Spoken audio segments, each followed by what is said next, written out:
Welcome to Amplify, the personal brand business show. Today on the show, Bob is speaking with Jerry Potter. And I look at YouTube, I actually look at all social media this way. It's kind of like a piñata.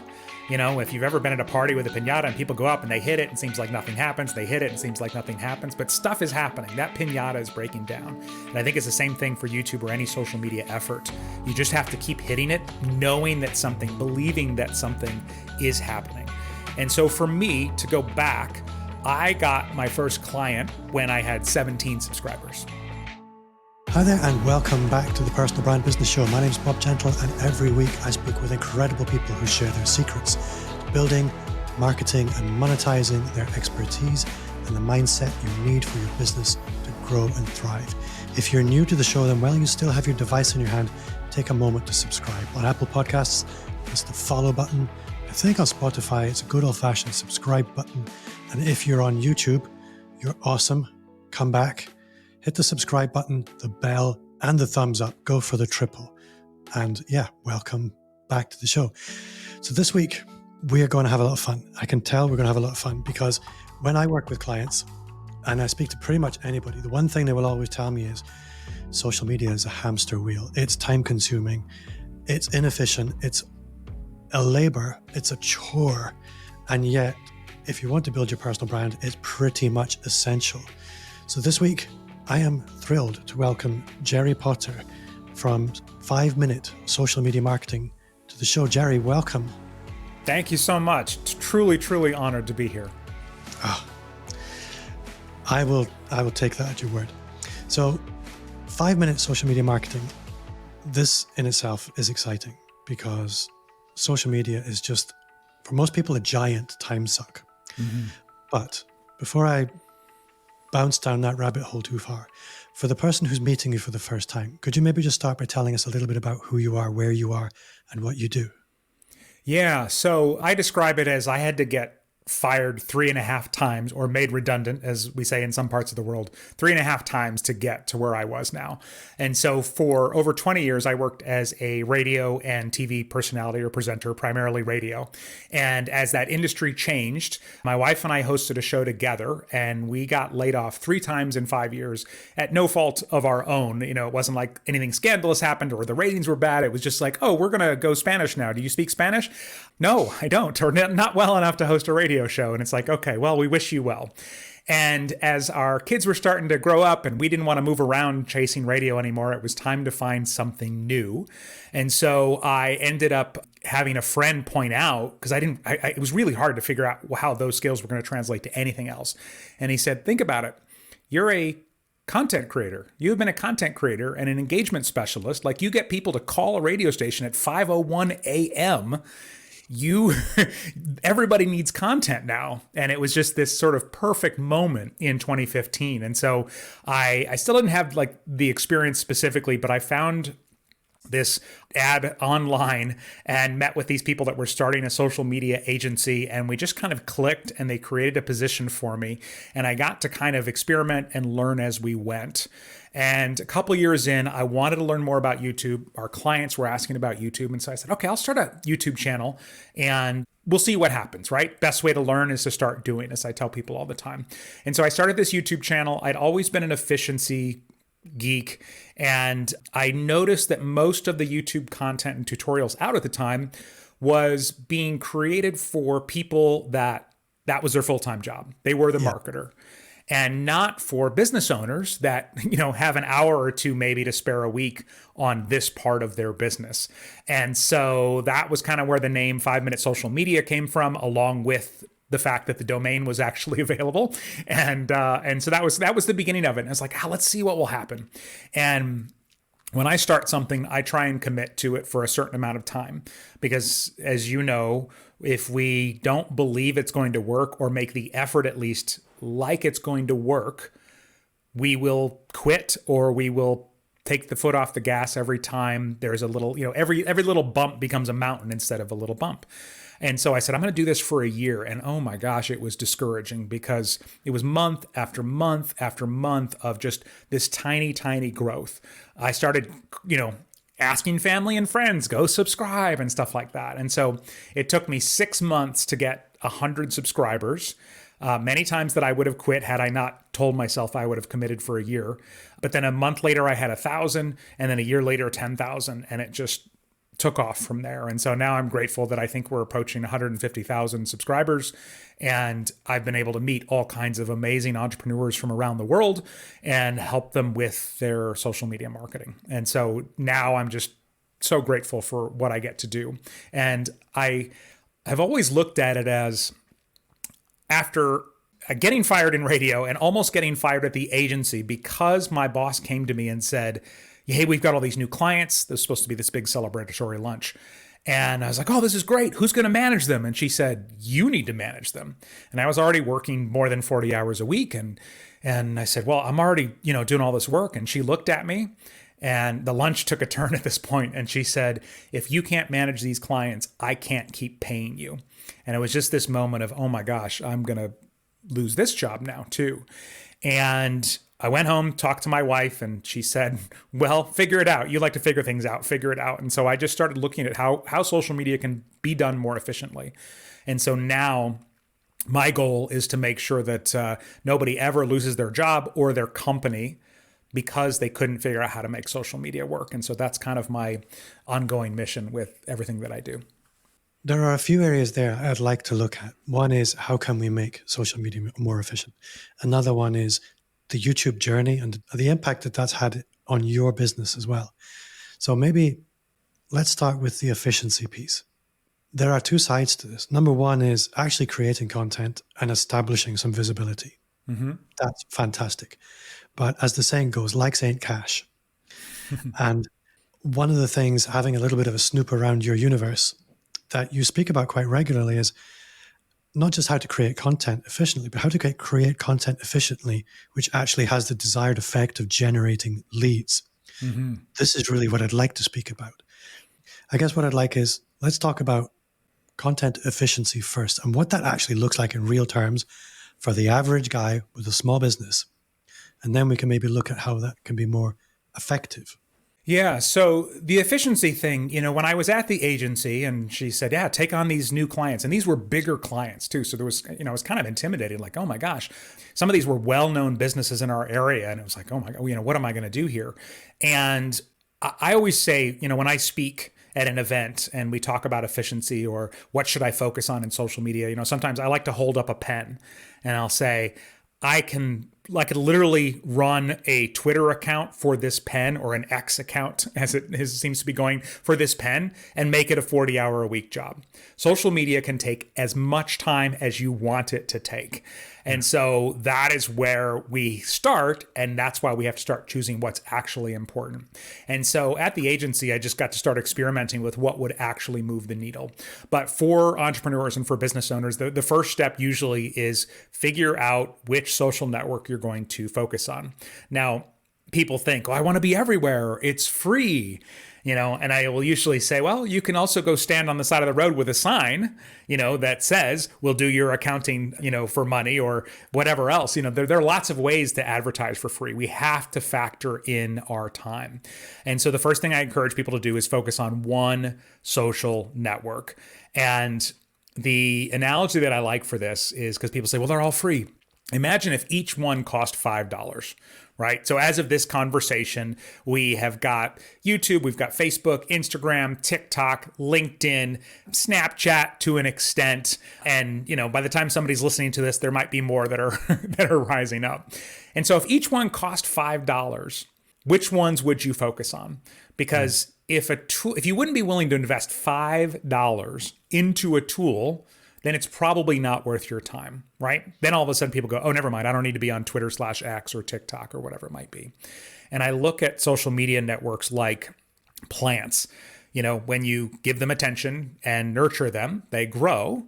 And if you don't, they die. And so even if you're dividing your attention among 3 networks, and your limited resource, if there were plants, would be water. If you divided the water for one plant among 3 plants, they're going to die, right? And if you divide your attention among 3 social networks, none of them are going to grow and thrive, and they'll probably die as well. So that's step 1 for efficiency. And then step 2 is figuring out the things that actually move the needle for your business. And so some of the clients that I've worked with over the years were posting motivational quotes and things like that because they felt like that's the thing that they needed to do. And I always call this the posting and hoping strategy, right? Which is what a lot of us fall to in the beginning. That's all I was doing in the beginning.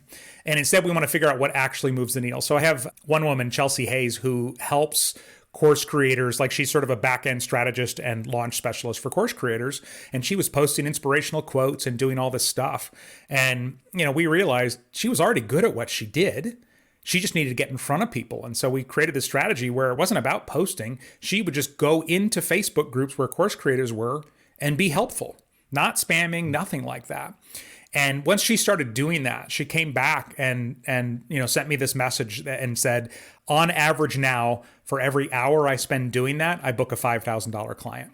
So I always call Chelsea the $5,000 an hour, social media specialist, because when you find the right things, everything changes, and we have to stop wasting our time on the things that don't work or we don't know if they're going to work, and find the right things. What's really interesting listening to that is Chelsea didn't have to be an out there content creator to be effective on social media. No. She didn't have to do the alternative, which we're all told is that the DMing and the spamming and all of these things. Genuinely just lead by giving.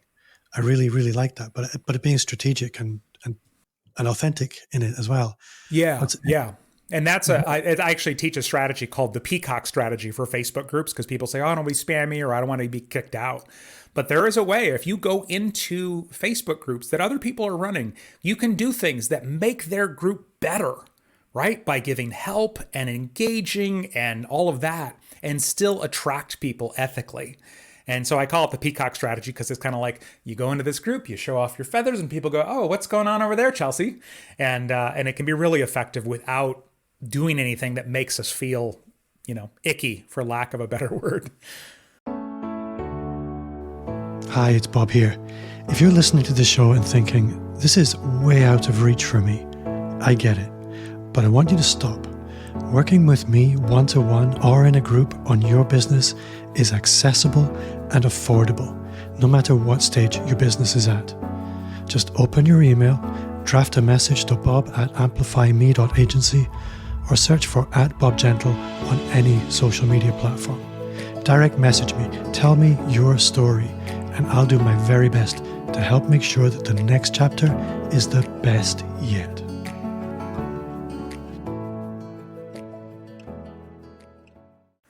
I think that's very cool, because also, and I'm curious to know where Chelsea went with this, but when you go into Facebook groups and you're being regularly helpful, you learn about what people's real questions are. Mm-hmm. And that can subsequently drive really effective content creation, I imagine. Oh, for sure, because you are plugged into your ideal client or customer every single day. And she has gone on for a while. She kind of backed off on the content. She just did that. Now she's relatively active on Instagram and is creating content again, because her business has grown and she has the time now to develop authority. One thing that you will not develop very fast in just random Facebook groups is going to be sort of your authority. And that's that other part where if somebody goes to want to invite you to speak or be a guest on a podcast like this, as you describe, you went and checked out my stuff. And if my stuff didn't exist, then I assume that I wouldn't have gotten this invitation. So that's the other part of it, for sure.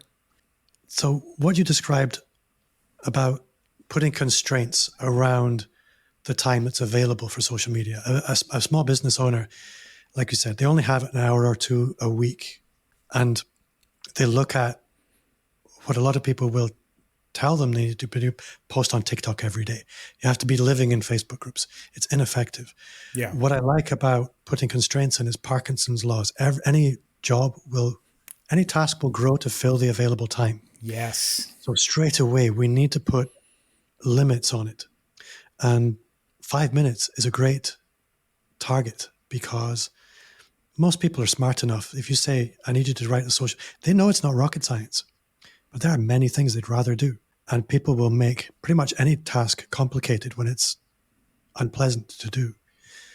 Well, I will say, the 5 minute is sort of a theory, right? Like this can be quick and efficient. The number one complaint I get on my YouTube channel is this video was 8 minutes. This video was 12 minutes, along with occasionally one of your eyes is bigger than the other one. But the number one complaint is this is not 5 minutes. And it's like, we have this response that I wrote years ago now where it's like, that's the spirit. Do you want me to stop 5 minutes in showing you how to make an Instagram reel? I assume not. So, but some people are very adamant about it. This should only be 5 minutes. So there are different personalities. There are really shy people. There are very confident, outgoing people. I don't want to use the introvert-extrovert model because it doesn't really work online. But there are people who are very comfortable with visibility. And then there are people who are very insecure about visibility. And that can go whether it's in a small Facebook group or whether you're out there on TikTok. It doesn't really matter. So how do you help people outside of the practical, the functional, with the mindset issues that go with that? Because the more visible you are personally, the more effective, I imagine, things become. Without question. And I even get reminded of that myself sometimes where I'm, I'll take a break and be less visible, and then I'll do a launch, for example. And then for the next few weeks after that, all of a sudden I'm getting all this other interest on things. And it's like, oh yeah, we got to show up. The number one thing that I like to say to people is, lately I've been working with people on video confidence. And I always say hiding from the camera is hiding from your clients. There are people out there who have what you need, or sometimes if it's conversational, ask them, do people out there have the problem you solve? Yeah. Don't you think they would like to know that this solution exists? Well, yeah. Okay, then let's tell them. And that was a big thing for me, getting over the idea of selling too. I actually had a mentor, Stu McLaren, known for the membership experience, who said that exact same thing. Do people have this problem? Yeah. Wouldn't they like to know if you had a solution? Yeah, I guess they would. And that was a big mindset shift for me. But I think at some point, and full disclosure, I am actually quite introverted. I always say if I'm at a conference, I would rather be on stage than in the lobby expected to mingle with strangers. I'm very much, when my wife and I go places, I'm like, don't leave me, stay here with me. And so, but when we are talking about, showing up, and I think now even more as AI is growing, it's just going to be this volume of content, a lot of it without any distinctive personality. Us showing up as ourselves, as our personal brand, is going to be so, so much more important. And so I think we just have to get to a point where we just either say, yes, this is important to grow my business, or it's not. And I think the first step has to be that simple. Is this important enough to take seriously? And if so, then we have to move past. And if it's not important enough to take seriously, then don't worry about it and keep going with, whatever you happen to be doing. Yeah. So let's talk YouTube a little bit, because what I love about YouTube, and podcast is very similar, is that the more content you create, the bigger the asset you're building. Mm-hmm. It's a lot like a high interest investment, whereas a lot of social media content, it's more like going to the casino. You can get lucky with it. How strategic was your choice of YouTube, or is it simply happy accident that it's grown and become an asset? It was 100% a happy accident. It was my clients, when I worked at the agency, were asking about YouTube, and I didn't really know much. And so I thought, okay, this is how I'm going to learn. I'd always been interested in YouTube. So part of it was like, oh, I can get paid to learn this thing I wanted to learn anyway. That being said, I still now think that YouTube it's slow in the beginning, but it can be the most incredible asset that business owners can use. Because like you said, it builds and builds and builds. I truly believe I could decide today I'm never posting another video again, and I'd probably still get leads from it 3 to 4 years from now. I would still make ad revenue from my channel, because that's how YouTube works. I had somebody that's in my membership reach out a couple months ago, and she said, I think I'm leaving Facebook for YouTube. She posted this in our Facebook group. I was like, oh, okay. And then she said, Facebook feels like an abusive relationship. They're always changing the rules and everything's changing and da. So I think I'm going to try YouTube. And I thought, gosh, Meta's properties can be so difficult and irritating. All of them can't be. But in that way, like it can emotionally just drag you up and down, as opposed to YouTube, which is consistent, and they take really good care of the people that are adding content to the platform. And when people say, oh, if you could only be on one social network, and let's assume I didn't have a YouTube audience, like today, if I could only be on one and everything was zero, I would still go to YouTube. So YouTube requires a commitment in order for it to work. I see this again and again with colleague and friend, and they show me their growth graphs, and people who are making YouTube work, they all have the same graph. It's nothing, nothing, nothing, nothing, nothing, nothing, nothing, nothing, boom, it goes. Yeah. And you just have to wait for it. You have to play the long game. If you play the long game consistently, you win. But I'm interested to hear from you what that winning actually looks like. With 145 subscribers, I checked today. Okay. That's a lot of people. That's a lot of eyeballs. And when I look at the views on the videos, that's a lot of people who have a relationship with you, whether you know them or not. And outside of the channel monetization in itself, what difference has that made to your life? Well, so, we talked about how this is kind of a slow growth, but then I shared 6 months, I was at 100 subscribers, and a month later I was 1,000. So that is that jump that you talked about. And I look at YouTube, I actually look at all social media this way. It's kind of like a piñata. If you've ever been at a party with a piñata and people go up and they hit it and seems like nothing happens, they hit it and seems like nothing happens, but stuff is happening. That piñata is breaking down. And I think it's the same thing for YouTube or any social media effort. You just have to keep hitting it, knowing that something, believing that something is happening. And so for me to go back, I got my first client when I had 17 subscribers. I had no business. I had no clients. Somebody just reached out and said, do you consult? And I said, of course I do. It's $100 an hour. And they said, great, I'd like to book a 2-hour session. And I went, wow. And so, sometimes we look at these vanity numbers, these huge, channels. When I hang around channels that have 1 million subscribers, I go, oh my gosh, my channel's, so small. It all depends on, who you're comparing yourself to. But the impact can happen much, much faster than that. And so my first client came with 17 subscribers. Now, what I generally get from YouTube is regular growth to my email list.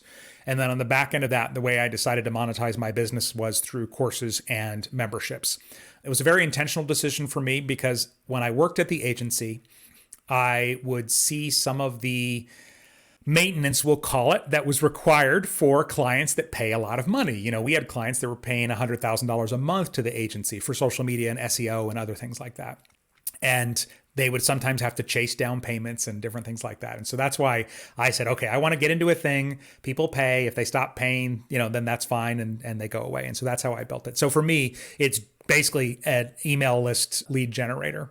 And once somebody joins my email list, things are set up now. They weren't in the beginning, but they're set up now to move people toward the courses and memberships. At what stage of the YouTube channel's growth did that membership aspect become commercially sustainable for you? So initially, I had no desire to even have a business. When I signed on at this startup agency, they had me sign this document, this contract that said, if I leave, I won't start a competing agency for a year, I think it said. And I joked, I'll sign one for 10 years. I don't want to have my own business. No interest in that at all. So I started my YouTube channel. Eventually, I started getting some ad revenue. And I thought, okay, cool. I've got a little money. I can, create an email list and stuff like that. Again, wasn't thinking anything about it. I actually had a total stranger reach out to me on LinkedIn. He was a sales trainer and he said, I've been using your videos in my trainings. They're so good. You must be making all kinds of money. And I said, what do you mean? And he's like, well, you've got all these people. Are you making money? I'm like, no, I don't know how to do that. And so this guy offered to get on a call with me and talk me through. And he introduced me to, again, the idea of courses and memberships. And so it was August 2017 that I put my first video on YouTube. And then in February of 2019, I decided to launch this course. And this stranger who had reached out to me was doing an event, and I happened to be in Orlando where this event was happening at the same time for a vacation. So I just let him know that. And he goes, you want to come speak at my event and I'll sell your course. And so I came and spoke at his event, did a 3-hour training, and then he sold my course on the back end. So that was the first course. And then in July of 2019, I had grown a small email list and a fairly small Facebook group. And I just did this really small thing. I said, hey, I'm going to start this membership. Here's what I'm thinking will be included. Would you like to join? And it was $24 a month. And it was only open for 2 days. And I went to bed the night that CART was supposed to close with 18 members. And I just remember being elated, like, oh my gosh, this is amazing. This is going to be so great. I'm going to love on these people so much. And then CART automatically closed at midnight that night because I was living in Pacific time. And so that's when it closed. And I woke up the next morning to 44 members, which is when I learned the lesson about urgency. But my mind was blown. And I just went, oh my gosh, this is what I have to do. And that was the moment that I didn't think of it as a side hustle. That was the moment that I thought, okay, I'm going to leave my job at the agency. And so I ended up leaving at the end of 2019. Went full-time in my business January of 2020. Got real scary there in March of 2020, but here we are. So when I'm speaking to somebody like you, the temptation is to really get into the nerdy stuff about specific social media tactics. But for the listener, I don't think that's very helpful because what's appropriate for one person's business is inappropriate for another. And so people could be very misled by that conversation. But what I'd like to look at instead is much more fundamental. And it's probably one that everybody can identify with. So you're faced with a new client. And this new client hasn't really had a social media strategy at all. They've tried a bit of spray and pray. They have had conflicting advice from the TikTok crew, from the LinkedIn gurus, and they're confused. Yeah. They don't know where to put their effort, where to invest. How do you help them through that decision? Should they focus on the short form video on TikTok? Should they just take LinkedIn properly serious? Should they just commit to Facebook because they've already got lots of friends? How do you help them through these decisions? One last thing, I guess, is there is also the long-term investments of podcast and YouTube to consider as well. So what does that conversation look like? So what we start with, there's essentially 4 elements that somebody needs to turn somebody from a stranger into a buyer, as I like to talk about it. And there's just 4. And I built a framework around it, and it's called the D.A.T.E framework, D.A.T.E. And so I'll use those as examples as I go through. But the first thing that you need is you need some way for new people to discover you. And that's the D in the D.A.T.E framework. And the number one opportunity on social media for that right now is short form videos. It's TikTok videos, Instagram Reels, Facebook Reels, YouTube Shorts. Literally, just as an experiment, I started a brand new TikTok account earlier this year, and my first 2 videos reached 2,500 people.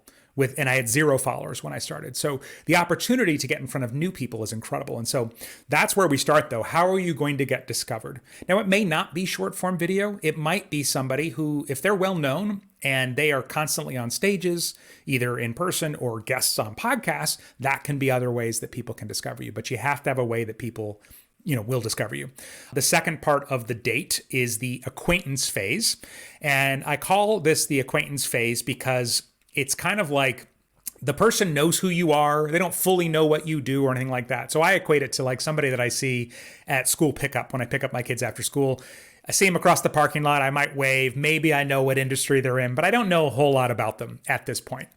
And for that person, I wouldn't be having a conversation with them unless we were the only 2 people in an elevator in most cases. But we're aware of each other, right? We're acquaintances. So that second phase is the acquaintance phase. And it's really then that's how you're starting to nurture people. Okay. So we got to get discovered, then we got to get nurtured. And that's that acquaintance phase. The third phase I call the talking phase. And you mentioned earlier in our conversation about all of these people that are consuming my content and engaging that I don't necessarily know. And the talking phase is basically when somebody is starting to look for a solution to their problem. They're looking into different solutions. They haven't chosen anything. And so I look at that with social media or any business as the moment they start actively engaging with you or your content. And sometimes you're actually having a conversation with somebody in the comments or something like that.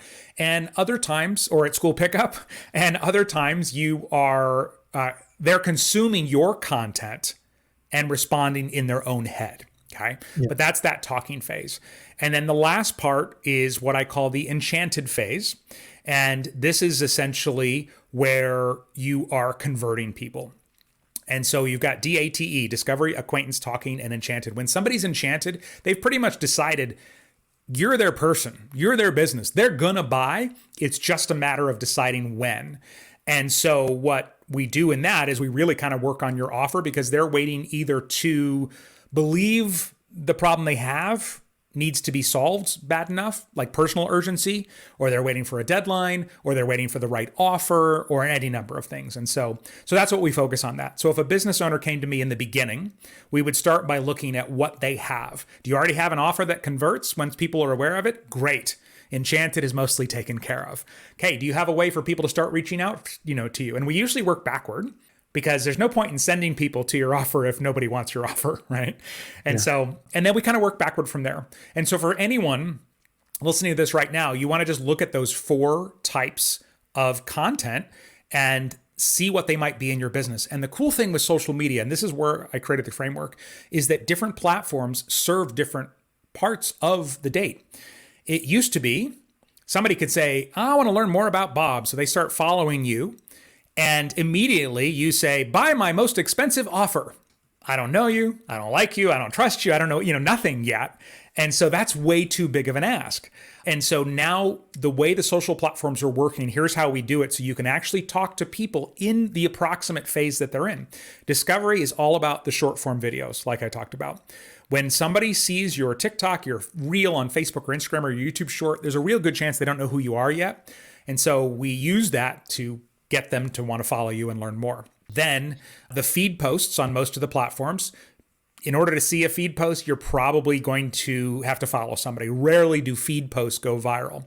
And so they follow, and that's where they are going to start to see some of that content. So you can talk to somebody who is not looking to solve their problem yet, but they absolutely are there and leaned in a little bit. So they're an acquaintance. Talking can be any number of platforms. For me, when somebody joins my email list, I consider that the talking phase. For other people, like on Facebook and Instagram, we talk about it as Facebook and Instagram stories, because people don't watch stories for people they're not interested in. And so you can start to get to know them a little bit more and talk about your offers and different things like that. And then enchanted is whatever your conversion mechanism is. So for me, I have a couple of webinars. Sometimes I run a challenge. For a lot of people, it's that discovery call is, I think, the most generic term for a sales call. And some people do it all in the private messages. So on social media, if you were going to do it all there, it would all happen in the private messages.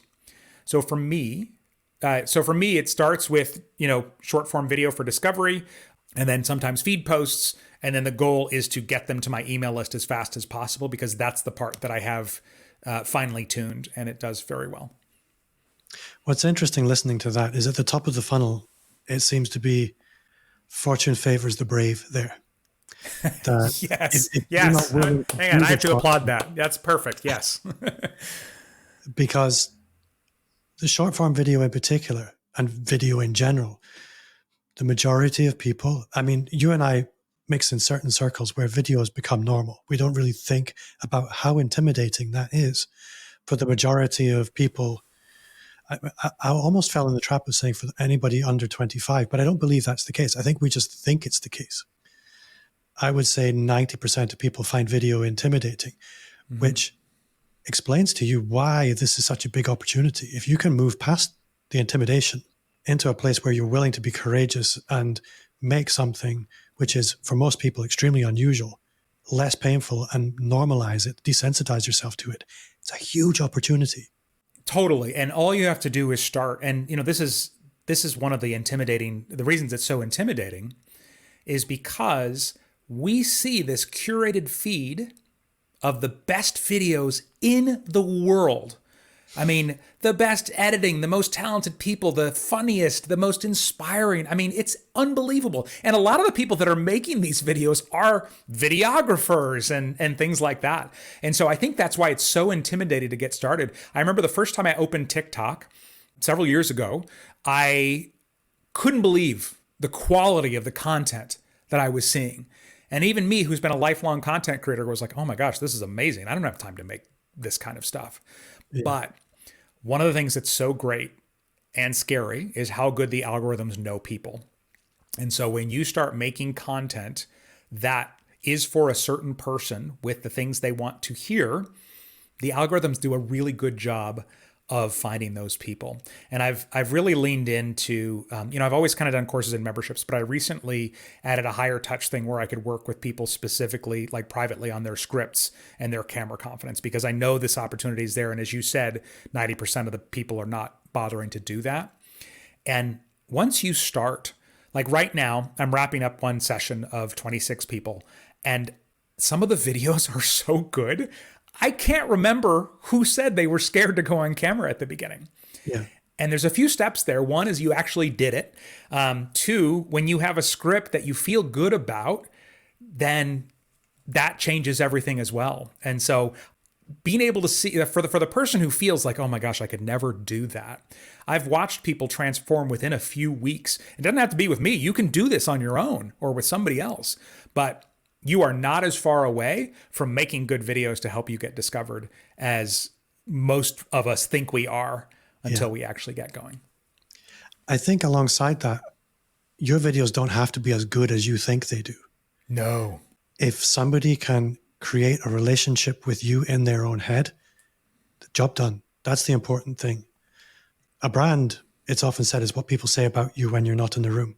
A personal brand is what people think about you when they're not talking to you. And you have the opportunity to control that, to amplify it through specifically, and in particular, short form video. It's really potent. So I'd like to flip to the other end of it. Go. Can I ask you a question really quick? Yeah. Do you find, because I'm all in on personal branding. I mean, it's what I did when I worked in radio and TV too, but I think with AI, it's going to become even more important for personal brands to really find a way to stand out. Do you find any backlash on that term where people say, oh, I'm not an influencer, or I'm not a Kardashian, or anything like that? I struggle with the phrase personal brand. However, it's kind of all there is. I've tried to find other ways to express it. Influencer, I think, is so loaded. Yes. That I would never use the term unless I was specifically talking about somebody with a very big following. Let's give them a product to hold up. That's what I'm thinking. That's how I would categorize it.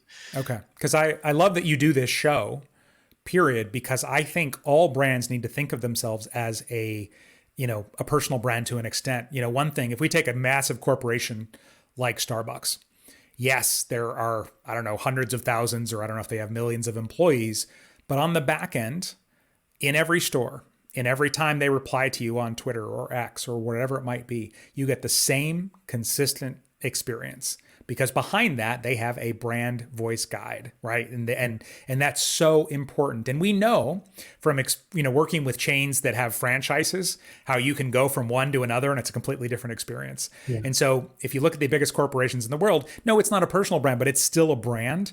And a lot of people feel like they can't have a personal brand, or, oh, that's not for me. But I think it is one of the strongest things that we can do going forward, which is why I love that you do this show. I think my perspective on personal brands within the context of a corporation is they are subcomponents. That if you look at the direction of travel in corporations these days, there's increased virtualization, there's working from home. Meetings are typically happening over Zoom. Employees are feeling increasingly commoditized, and leadership are increasingly remote.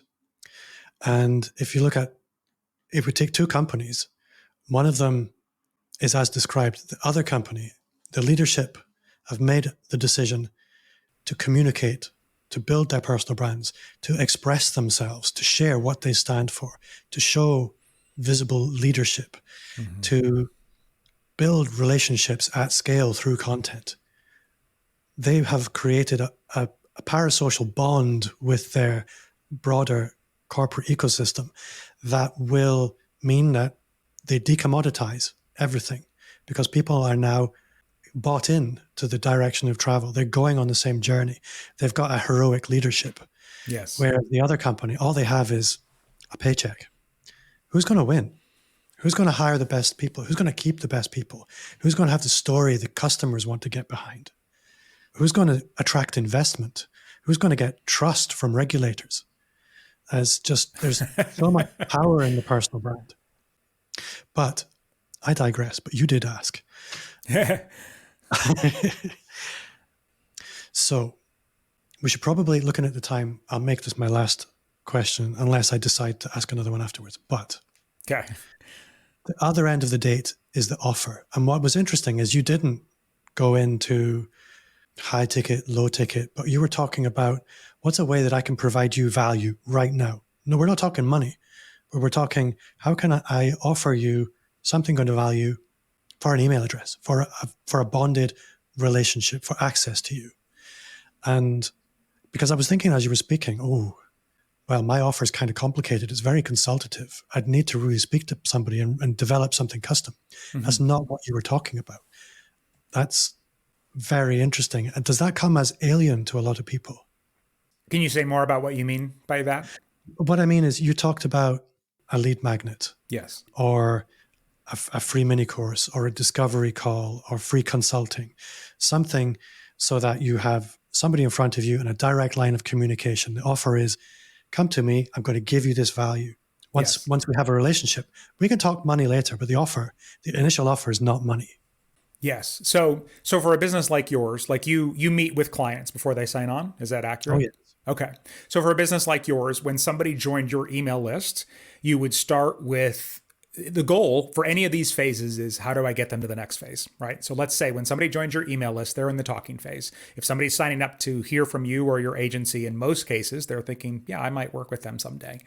And so we start off with emails that welcome them, give them value, introduce them to your way of thinking. For you, it might be some of the stuff you've said on this show about the importance of a personal brand, because maybe they haven't even gotten to that point. Maybe they think influencer. And as you said, that's a very loaded word.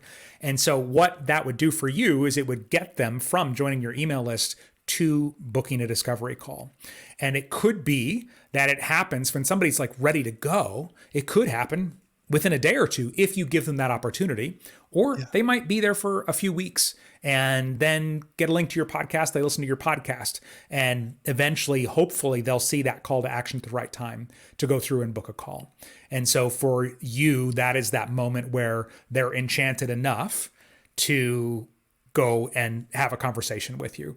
And anybody who's doing discovery calls hopefully has gotten to a point, or they're working toward a point where they have a pretty good close rate. Otherwise, you're just wasting your time on calls all the time. Yeah. So I think that's a really good illustration of things, because I think people can get hung up on the idea of the offer and attaching that to selling and sales.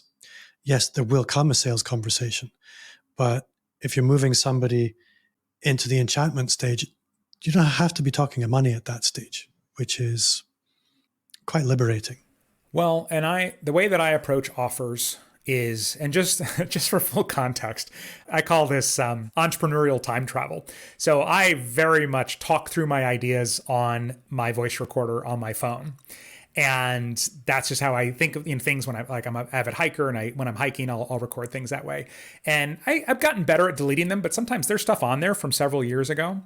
And I listened to one not too long ago that was from, maybe 4 years ago at this point. And it was me talking about something I'd heard on a podcast. And I actually said, so they were talking about offers, which I guess is the thing that you sell. I didn't even know the word offer, and it wasn't, not that long ago. Now I teach and coach offers. And my goal with them is always to have something that's so enticing that, to use the subtitle of Alex Hormozy's book, offers so good people feel stupid saying no, or whatever it is. And so that's why when I'm putting together an offer, I work with clients on that. It's like, okay, what can we add to this, and what can we add to this, and to help it almost sell itself. Now for you, as you said, everything is customized, but you obviously have a menu on the back end that you're kind of choosing based on what they need. And so that's where I've gone all in on guarantees and anything that makes somebody feel like, okay, I can take a chance on this. I'm going to move forward with this. And it makes a huge difference. Jerry, this has been really good. I would love to have you back sometime and we can maybe talk. Yeah. We can get tactical, but okay. I think it's been appropriate to keep things fairly strategic in this interview, because it's very valuable strategy. And I think what you described is such a logical, clear framework that it's going to provide the listener or the viewer. And if you're a viewer, I'm sorry, my camera was completely out of focus for the first 10 minutes because it was focusing on my microphone. That's on me. Okay. But the listener is going to get a lot of value listening back and making some notes, going through that D.A.T.E framework. What I love about it is frameworks foster freedom. And yes. This D.A.T.E framework in a very short period of time can provide you tremendous value. You won't have to think so much. You simply go on a date. Jerry, you've been awesome. Thank you very much. Yeah, absolutely. My pleasure. If people want to connect with you, if they want to go deeper with you, where can they find you? And don't try and search Jerry Potter in the podcast players because you have to climb past Harry Potter to get there. Yes. Yeah. So normally what I like to send people to is I send out a daily email 5 days a week. And if you go to dailysocialmediatips.com, you can sign up for that. Some people say, oh, that's too much email, but there are thousands of entrepreneurs that get it every single day. And I always say the moment that you don't find it valuable, then just unsubscribe. I'm not hurt or offended in any way. So I encourage you to try that. And then the second thing is, since we did talk about the D.A.T.E framework today, if you'd like to learn more about that, I have a free training on it, and you can just go to dateyourfollowers.com and it will take you to that spot. I signed up for that earlier today. I don't know if you got an alert, but okay, cool. Yeah. I am 5 minutes in. It's looking really good. Oh, awesome. Jerry, thank you so much for your time. Before you go, what's one thing you do now that you wish you'd started 5 years ago? Boy, the first thing that pops into my head is entrepreneurship, because I wasn't a full-time entrepreneur 5 years ago. And the fact that I didn't get into it in my 40s, it makes me think like, wow, what could I have accomplished if I started this in my 20s? But more specifically, I wish that I had divided my self-development time from my work time. And this is something I just recently started doing. And so what I do right now, for me, up until 9 a.m. local time, that is my self-development time. And that could include hiking or going to the gym. It can include, it's time with my wife. It's also reading books, listening to podcasts, all of that stuff to improve who I am. Then 9 to 3 is my working hours. And then after 3 is family time, or if the opportunity presents itself, self-development time. But we all need it. And if you don't do it this way, or at least what happened for me was it all blended together and I was working way more than I thought I would, or should be, or needed to. Or the other thing that happens is you don't do it at all. And the best thing about entrepreneurship, I think, is we have so many ways that we can keep improving who we are. And that reflects back to who we are also as friends and family members and husbands and fathers and community members and everything else that we do.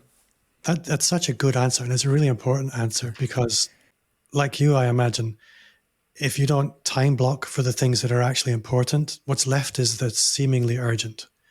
Always. And it will always win. And you have to protect time for the things that are important. And that really is your personal growth, because if you're not growing, we know what the opposite is. And the other thing that I would put into that category is everything we've discussed today. There's 1,000 reasons not to show up on social media. And we need to time block that as well. And you've given us a great illustration of what to do in that time. So Jerry, thank you very much. 100% my pleasure, Bob. Loved our conversation. Me too. But that does bring us to the end of another episode. Thank you at home for listening or for watching. If you did enjoy the show, then I would welcome you to leave a 5-star review. That's 5, wherever you listen to podcasts. If you're watching on YouTube, that's a thumbs up, a like, and hit the bell. You're the best. If you did enjoy the show, then you will love the Personal Brand Business Roadmap. It's 100% free as a gift from me. It's 50 pages of everything you need to start, scale, or fix your expert business. Just tap the link in the show notes or visit amplifyme.agency/roadmap. Thank you for listening or watching. See you next week. Jerry, you've been awesome. Thank you, Bob.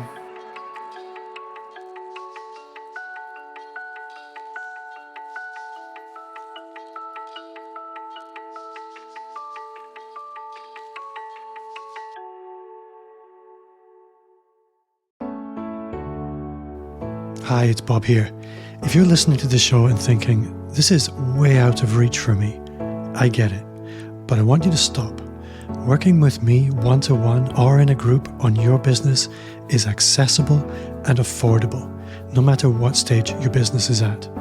Just open your email, draft a message to bob@amplifyme.agency, or search for @BobGentle on any social media platform.